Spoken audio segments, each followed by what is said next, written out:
Welcome to study with Jio point channel. আমার প্রিয় ছাত্র ও ছাত্রী যারা 2026-এ মাধ্যমিক ফাইনাল পরীক্ষা দিতে চলেছ, তাদের জন্য আজকের এই ভিডিওটি গুরুত্বপূর্ণ হতে চলেছে। তোমরা জানো তোমাদের মাধ্যমিকের ভূগোল বিষয়ের তৃতীয় অধ্যায় বায়ুমণ্ডল। এই বায়ুমণ্ডল অধ্যায় থেকে তোমরা এই 2026 মাধ্যমিক ফাইনাল পরীক্ষার জন্য কোন প্রশ্নগুলোকে 2 মার্কসের প্রশ্ন হিসাবে রেডি করবে তা নিয়ে আজকের আমার এই ভিডিও। তৃতীয় অধ্যায় বায়ুমণ্ডল, মার্কস 2। প্রথম কোশ্চেন, মগ্নচড়া কিভাবে সৃষ্টি হয়। দ্বিতীয় কোশ্চেন, শৈবাল সাগর কাকে বলে। তৃতীয় কোশ্চেন, হিমপ্রাচীর কাকে বলে।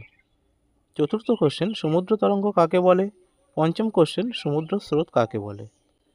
তো ভিডিওর পরবর্তী অংশে যাওয়ার আগে তোমাদের কাছে আমার একটি ছোট্ট রিকোয়েস্ট, তোমরা যদি আমার চ্যানেলে নতুন হয়ে থাকো তাহলে চ্যানেলটিকে অবশ্যই সাবস্ক্রাইব করে রেখো এবং ভিডিওটি দেখে উপকৃত হলে ভিডিওটিতে একটি লাইক ও কমেন্ট করো। 6 নম্বর কোশ্চেন, অ্যাপোজি জোয়ার কাকে বলে।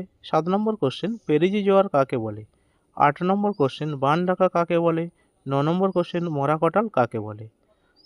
তোমার প্রিয় ছাত্রছাত্রী, তোমরা তৃতীয় অধ্যায় বায়ুমণ্ডল থেকে এই 9টি প্রশ্ন 2 মার্কসের প্রশ্ন হিসাবে 2026 মাধ্যমিক ফাইনাল পরীক্ষার জন্য রেডি করে যাও। এখান থেকে 100% তোমরা 2 মার্কসের প্রশ্ন এই তৃতীয় অধ্যায় বায়ুমণ্ডল থেকে কমন পাবেই। থ্যাংক ইউ, সবাই ভালো থেকো, দেখা হবে পরের ভিডিওতে।